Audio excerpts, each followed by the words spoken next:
A Laken Riley trial. Very interesting. So you'll remember that 22-year-old Laken Riley, a student at Augusta University, and that's a part of the University of Georgia, was murdered on February 22nd of this year. A man from Venezuela, undocumented gang member, was arrested and is now on trial for that murder, 26-year-old Jose Ibarra. He said no to a jury trial. A judge will decide what happens to him. The evidence is overwhelming. He is going to go to prison probably for the rest of his life. But in the testimony, it was traced that he crossed the border into the U.S., came to New York City, and then the city paid for his airline ticket to Atlanta so he could go to Georgia because he had a brother in Georgia. And this is the chaos that we're seeing all over, where they have criminal gang members sneaking into the country. The Biden administration doesn't care, has never cared, and never explained why the border is open.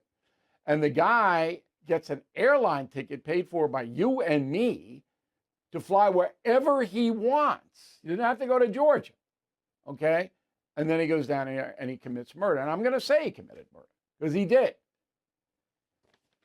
Awful. Breaking news today.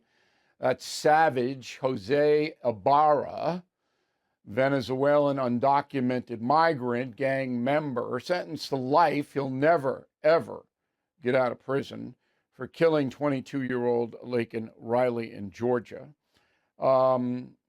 This whole case was a piece of history, and I don't think most people understand why. I said very early on that Georgia would go for Donald Trump because Miss Riley was murdered by this undocumented migrant, who then becomes the symbol of President Biden's insane open border policy.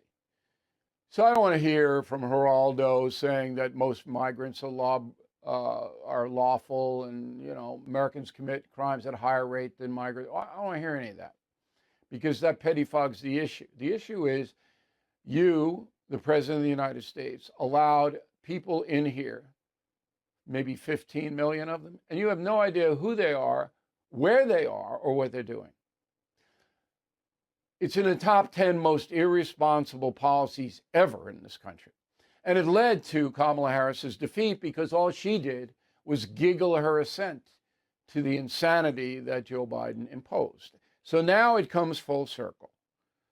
I will tell you that Jose Ibarra, there's a good chance he'll be murdered in prison, the marked man. All right? And if they can kill him, the other inmates, they'll kill him. If he does join up in a gang, the gang will protect him, but then he will have to kill for the gang. Well, this guy might kill somebody inside prison. I don't usually do speculating, but you need to know what the situation is in federal penitentiaries around the country. See, it isn't safe. If you don't believe me, go up to Boston and ask Whitey Bulger's friends. Okay? The total American penitentiary and prison systems in each state have to be revamped. And it's going to cost a lot of money to do that, but there's more crime inside prison than outside sometimes. And it's got to stop. But that's another day. So Laken Riley and her family get some sense of justice here. Judge did the right thing. Ibarra, still around to do damage, but the odds of him living much longer, you make the call.